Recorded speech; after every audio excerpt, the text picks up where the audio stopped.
Hello, and welcome to Generations. Yes, hello, it's good to be back again. I love it here. Oh, Tiny Gerald, you're always lightness and fun. Well, today we're going to start a couple of weeks where we investigate something exciting that the church calls Epiphany. Investigate? You mean like using our brains? Oh, it sounds terrible. Sounds amazing! Oh no, not him. What are epiphanies? They're flowers! That's peonies, and stop doing that. Not epiphanies or peonies, but epiphany. So, is there just one epiphany? Okay, let's slow everything down for just a minute. Look at the word. The word is epiphany.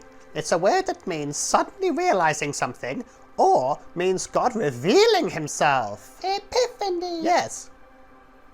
Epiphany? That's right. Epiphany!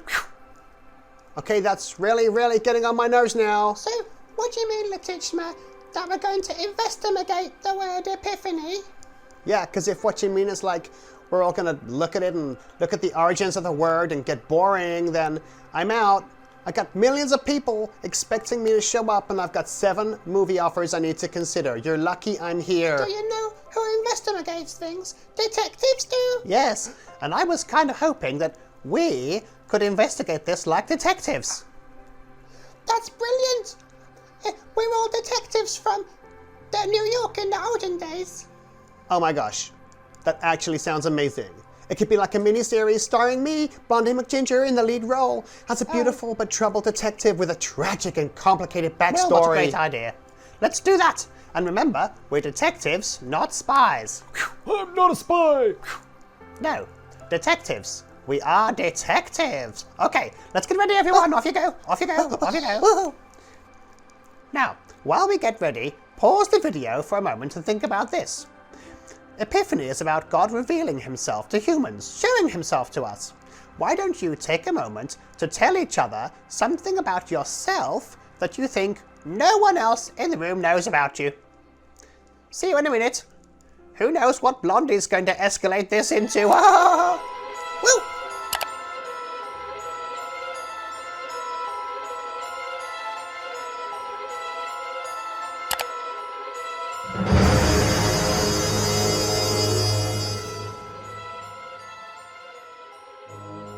It was a dark, stormy morning in the office of McGinger and Sneebly.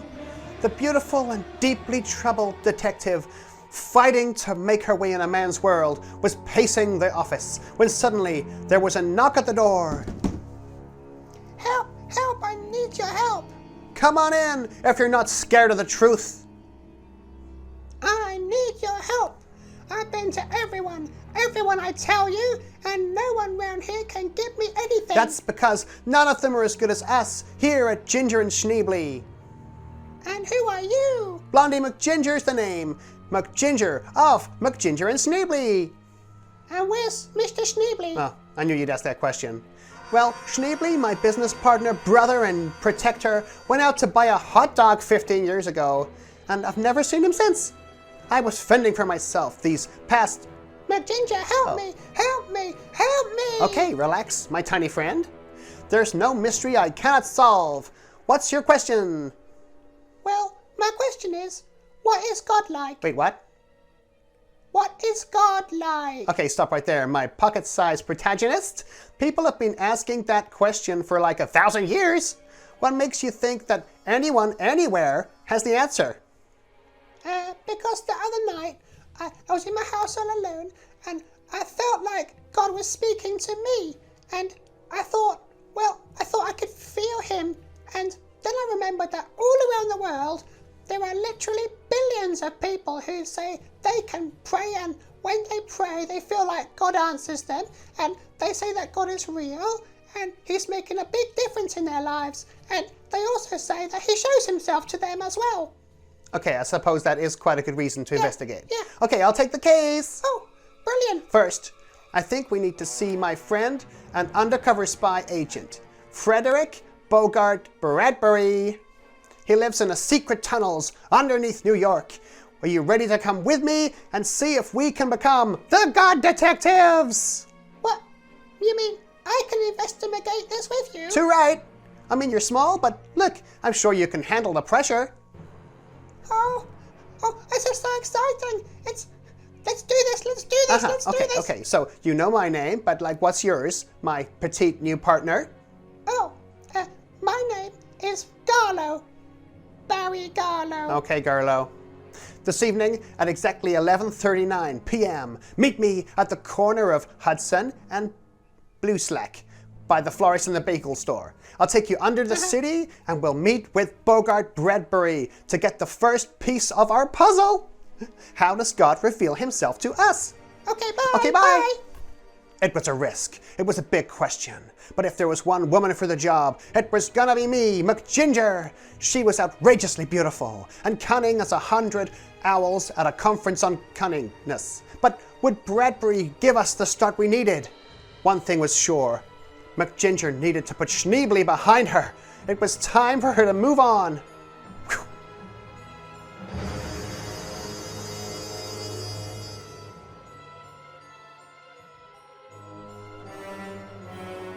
Scene 2, under the city.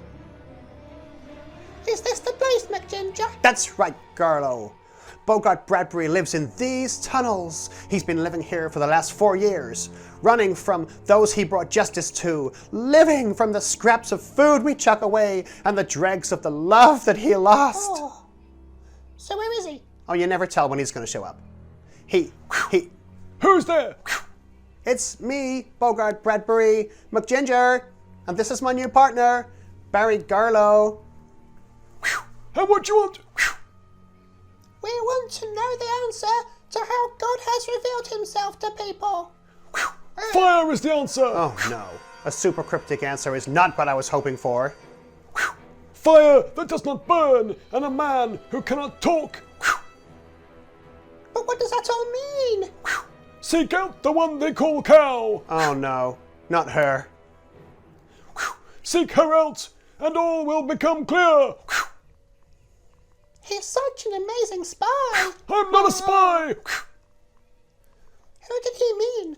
The one they call Cow? He means my old tutor and Miletich Macau. I mean, we didn't end our relationship well. Basically, I'm so super better than her at everything, and it became embarrassing. So when I told her that, she said I was self-obsessed. I mean, me, hello? Where can we find her? Well, I kind of ruined her life. So now she lives as a recluse in Russia. Okay, let's go. Oh.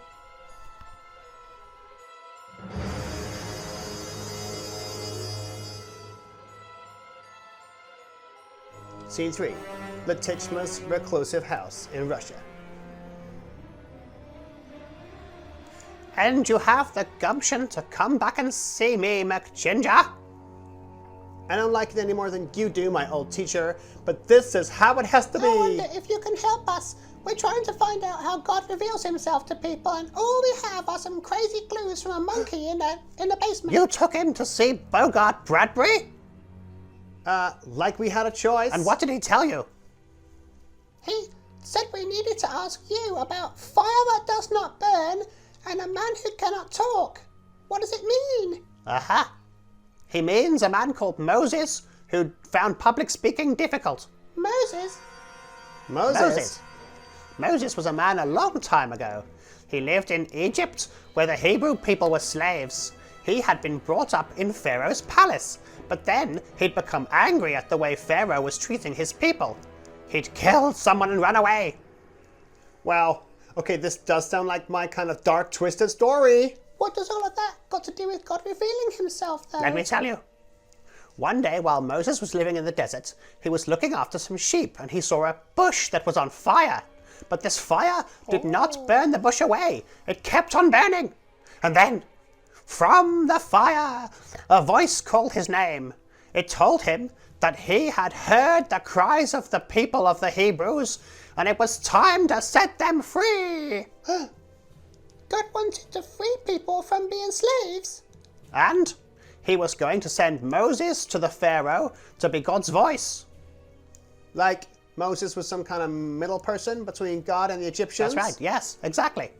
But Moses had trouble with public speaking, and he was hiding from the Egyptians and hiding from his own people as well. Well, How did this all happen then? That's not important right now. If you want to find out more, it's all in the story called Exodus. Right now, listen to this. God showed himself to Moses and in the fiery bush in the desert, and Moses wasn't expecting to hear from God, and he thought he was the wrong person for the job, but God knew better. God showed a couple of important things. Number one, he showed he was willing to fight for people who are helpless. Number two, he showed he was wanting to speak with people.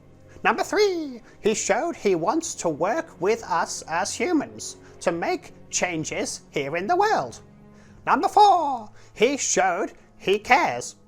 Number five, he showed he listens to our prayers and he hears us when our hearts and voices cry out to him. That's what he showed us. And probably some more things. Oh.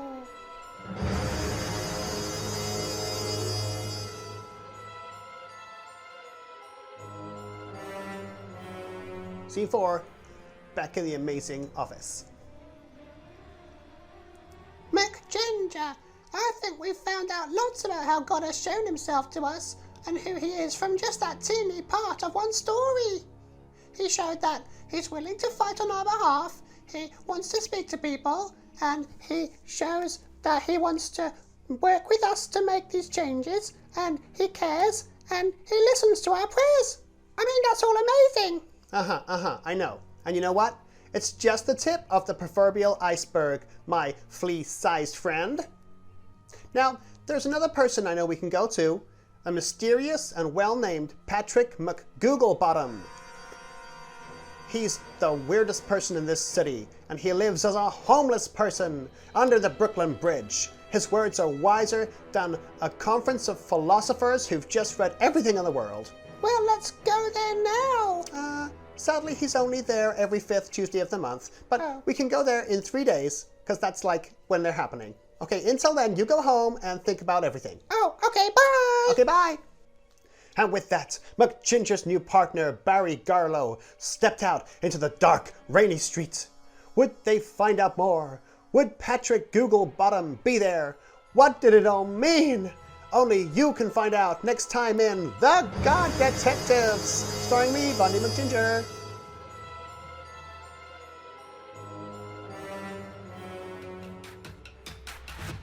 Well, I hope you liked our first episode. Now, we're going to finish here, but here's a thing to do. Here are all the things that we found out today about God revealing himself to us.